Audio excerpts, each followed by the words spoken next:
Welcome to City Connections. I'm Jerron Hollis. City Connections is a program on Channel 13 that shows you what's going on around the city of Greensboro.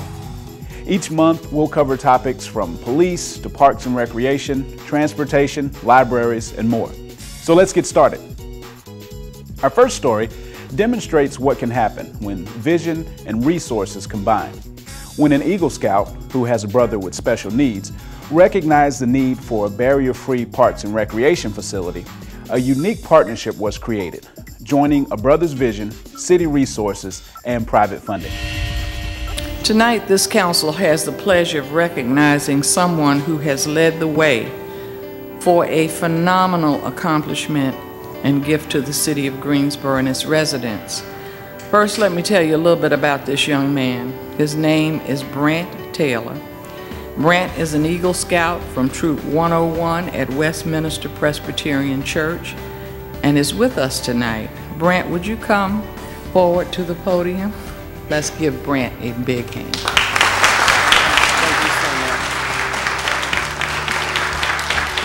much. Probably about 3 years ago, Brent Taylor called and asked for a meeting at my office. He came in all dressed up in his Boy Scout uniform, and we sat there around the conference table, and he said, "Miss Jackson, this is what I'd like to do. I'd like to make Pomona Field so that it is accessible to handicapped individuals or people who want to play baseball but can't really get around well on the traditional field." I want to do something that I know I'll remember for the rest of my life and be proud of, and I feel is meaningful and a personal project. And my brother, who's disabled, is played in Challenger since '97, the first year it was started, and so I've been a part of that all my life. And I wanted to do something. I decided I want to do something to give back to Challenger. It's so special because it gives the athletes who otherwise can't play a regular baseball game on a gravel field, it gives them the opportunity to be able to play. Please come out and see the field. Please come out and take part of the games every Saturday for the next 6 weeks, and please, enjoy what we've done here. It's a program that provides physical activity for youngsters who otherwise would have no access to exercise and play and the camaraderie of their peers. Having the league was extremely beneficial, but having a field like this makes it more accessible to more youngsters who otherwise couldn't mobilize themselves around the sand that was a traditional sandlot field. Another huge benefit of this, as you can see, is the number of families that are here, and all of these families have an opportunity to develop relationships with each other and help each other out with information and resources, kind of by developing a peer network. So it's been incredible benefits. I think this was the most beautiful example of the community coming together that I have ever seen since my 20+ years in Parks and Recreation. Whether you prefer taking a stroll through a garden or taking in the view around a lake, there's something for everyone on the trail system in Greensboro. From the most experienced hiker to the weekend walker, you can find all the information you need around the city's trail system at this year's Trails Day. National Trails Day is an event put on by a national nonprofit known as the American Hiking Society. I think this year would be their 17th year running for this event. It would be our 12th year. So you have the national event, and then you have our event, which is kind of a spur off of that. The theme for National Trails Day comes from American Hiking Society, and their tagline is "Taking in the Outdoors." And it's just a celebration of local trail enthusiasts in the trail community. We've got a long hike that's about 10 miles, a short hike that's about 3, a mountain biking ride, and then throughout the day is a trails fair, which is where we have vendors all out there giving free information about their organization. We have local clubs also out there. The Piedmont Hiking and Outing Club will be there. So there's going to be live music. We're having a bluegrass band is going to come out and entertain us from 10 to 1.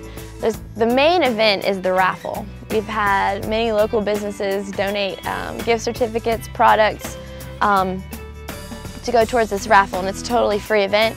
Just by showing up, you get to participate. This year, Greensboro Parks and Recreation proudly celebrates 75 years of reaching out and touching lives with an exciting community festival at Country Park, Greensboro's first park.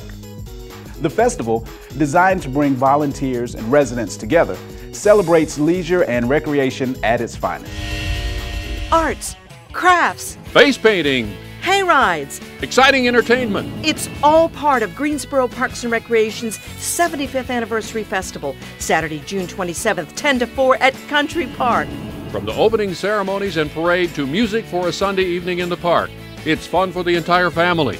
Greensboro Parks and Recreation's 75th Anniversary Festival, Saturday, June 27th, 10 to 4 at Country Park. Admission is free. Join the celebration. In May, the Greensboro Police Department observed National Peace Officers Week to pay tribute to officers who serve our community and to remember those who have died in the line of duty. For Canine Officer Matt O'Hall, this year's observance gave reason for personal reflection.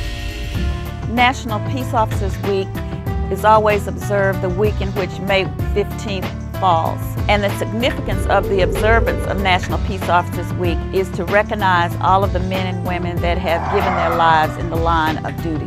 The Greensboro Police Department has lost 10 officers serving the citizens of Greensboro and Guilford County. Here in Greensboro, we will have 3 specific events, with the first being the 5K run, and there will be a Guilford County Law Enforcement Officers Golf Tournament. And the final event will be a combination of an awards banquet and memorial service. National Peace Officers Week actually began in 1962. Since that time, departments across the country have established different activities to honor the men and women from their respective agencies who have fallen in the line of duty. The Medal of Honor is awarded to an employee who voluntarily and conspicuously distinguishes him or herself by gallantry and extraordinary heroism. The act must be in excess of normal demands and of such a nature that the person was fully aware of the imminent threat to his or her personal safety and acted above and beyond the call of duty at the risk of his or her life. I feel very honored and humbled. I feel that I'm just one piece of the puzzle, and I think me being recognized, like I said, I greatly appreciate it, but there were several other, many people that were involved in that incident that played an intricate role, and I just, I want to thank them personally for saving my life out there that day and saving the lives of countless civilians that were in jeopardy. I guess I would just like to thank the public for their support of the Greensboro Police Department and the officers. Recently, Greensboro's Crime Stoppers program was recognized for excellence. It was honored with the Productivity Award by the Southeastern Crime Stoppers Association. The program coordinator, Sandy Tu, tells us why Greensboro Crime Stoppers is one of the best in the country. For 2008, we arrested 920 people and recovered $280,000 in drugs and property. When we receive information on a crime that's occurred, then that can start our investigators in the right direction. It can save man hours on a case.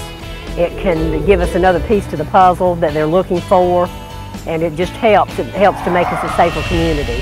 Finally, with the economic downturn affecting our local economy, more and more people are seeking refuge at the library.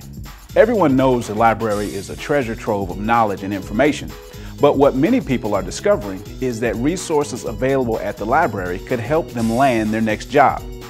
The library can also provide free entertainment with DVDs, books, and magazines available. Business for us has picked up. For example, in December of this year, our circulation was up about 9.1%. This past March, it was up 7.1% over last March. But we've also seen an increase in reference transactions. More people are coming in asking our reference librarians questions.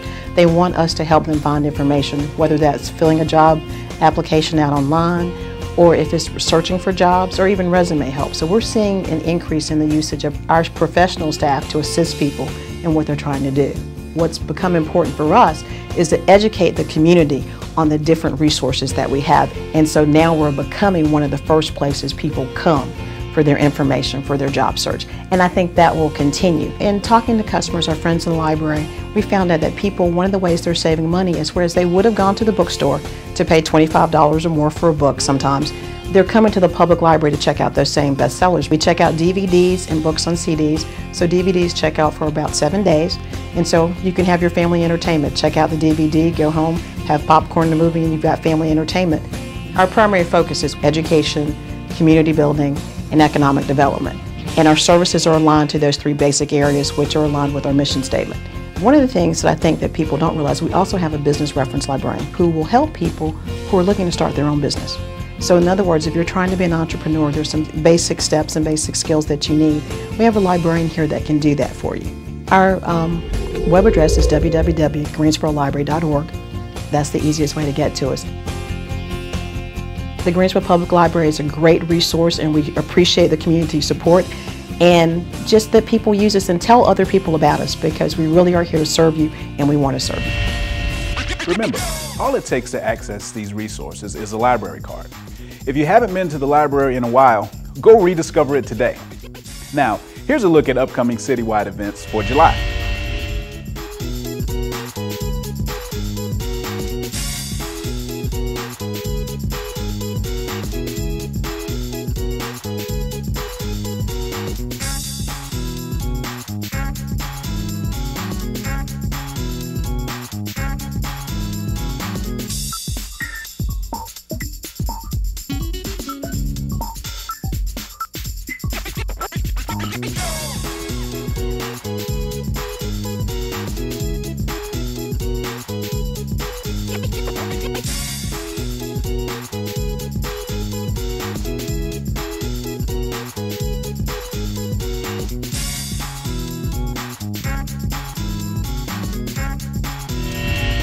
That's it for this edition of City Connections. We thank you for joining us and hope you enjoyed seeing what goes on within our city. Please join us next month as we keep you connected to the city with City Connections.